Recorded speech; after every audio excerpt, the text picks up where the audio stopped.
Welcome back. Welcome back to Brashenomics. We talked about the image of businesses and how people see your business, or how maybe you see people's businesses. And that image is such a key point. And Jared Fraser joins us with over a decade of experience in real estate and property management. Well, welcome back, Jared. How are you? Hey, I'm doing good. How about yourself? Good. Now, I know you're not as excited about the Seahawks, but you're excited about the Mariners starting up here. Baseball. I'm a baseball fan. Yeah. I do like the Mariners. They are my American League team, I should say. That's right. That's right. You're a Giants fan. San Francisco Giants. Yeah. San Francisco Giants. That's where I grew up, and that's where my heart is. That's okay. At least you got one winner. Hey. Jared, so, in this image concept, people have investment properties, and really protecting that asset and the exterior of a home is the first thing that people see. It is the image of that property. Why is it really important to maintain your property and the image of it when you're renting it out?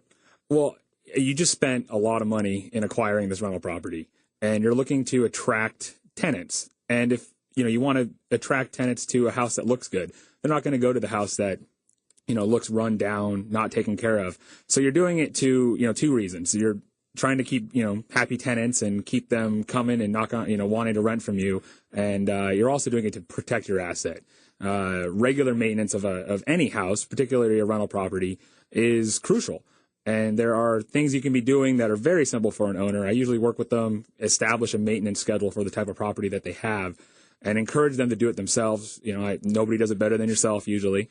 And it's just so important to go, walk around that property once a month and take a look at things.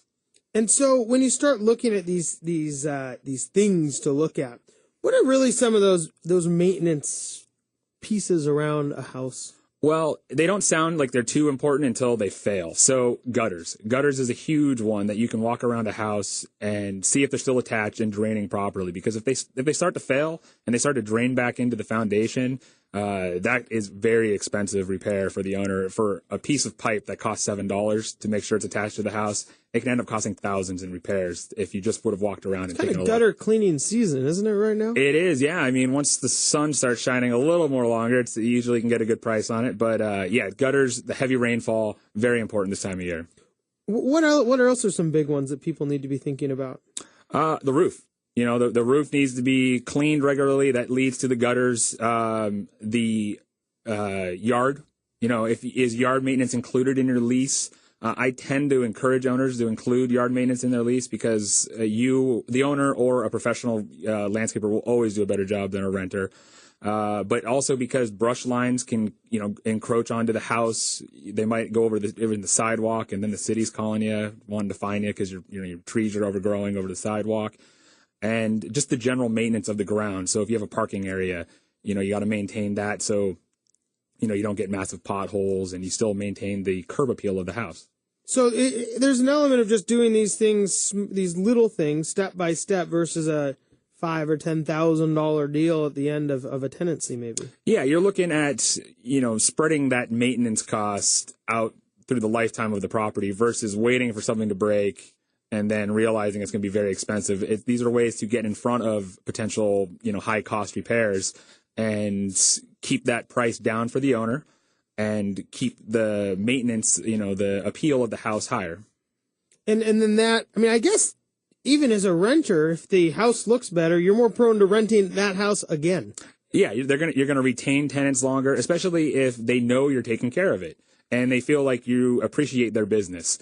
Treat them like clients. Sometimes I like to encourage owners to always talk to them about clients because you are putting out a product that you want somebody to come and, use your service. And if you show that you maintain your property at a higher standard than somebody else, they're more likely to stay. Yeah. And so this is not, I think that's a really interesting point because you end up thinking, well, once it's rented, it's rented. But there's that element of keeping an image as a good landlord. There's the element of keeping the image as a nice house throughout that entire process, right? Yeah, it is. And through owners that I've worked with over many years, we're not even having to advertise some of our houses anymore because we're getting phone calls from people that rented from us before or the family members, people that rented us before. They know that they have a kid moving into the area and they were happy with the service before, and it's just making the job easier and easier every year. Well, I think that really has to do with having good property management, having good own landlords, having good properties. Yes, and I always encourage, the owners I work with are picking up, if they're usually getting started, you can save a lot of money if you do your management yourself. But also, if you're doing any property, if you are hiring a property manager, make sure you thoroughly review what you're signing up for, because a lot of the contracts will only do a drive-by inspection once a month. And you can miss so much with the drive-by. They're not even getting out of the car.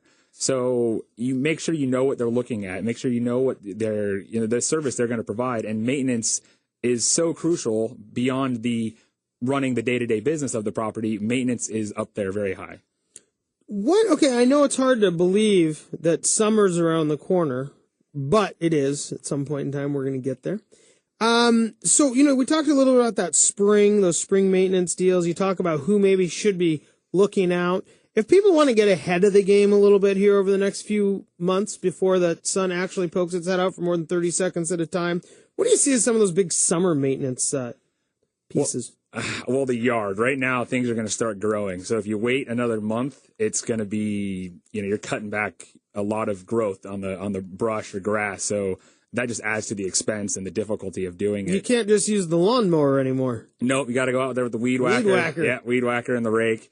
But it's also a good time, it's a great time to inspect the roof. It's dry. So that's, fantastic time to go up there so you're not slipping and falling. Or you can also do a lot of roof inspection from the ground, depending on the structure. Also from the attic, right? I mean, if there's an attic, you can look underneath to see if there's water. Yeah. Yeah. And, the first thing you should do, ask the tenants. You'd be surprised how much you can learn about your house that you don't live in if you ask the tenants how things are going. So regularly keeping communication with them. They might not always be the first time. They might not always call you immediately, but if you ask them a question, they'll usually answer it, hey, this is kind of starting to make, a drip or something like that, and gives you a chance to go attack it before it becomes a bigger problem. Right. What are some, we have to go to break here in just a minute. Again, we're here with Jared Fraser with Keller Williams and StartOwningRentals.com. Jared, just any more quick tips going forward here? Stay on top of the mechanicals of the house, your furnace, air conditioning if it has it, any major appliances, make sure those are getting regularly serviced. And what I usually do with my owners that I associate with is we try to pull them as a resource and get a lower price. So, we'll hire one HVAC guy to go through 10, 20 houses at one time. So you're going to make friends as you start owning rentals, and, you probably can use some leverage and get a better deal. Well, Jared, thanks so much for joining us. I mean, it would seem that would make a big difference, not only pooling those costs, but just knowing what those costs are going to be and having them top of mind. Totally. And keep your records. They come in handy if you ever want to sell. Show that the property's been in good condition and being well taken care of. Well, Jared, thanks so much for joining us. When we come back, the Seahawks have new uniforms. Heather has new questions. We'll be right back. She's going to ask them.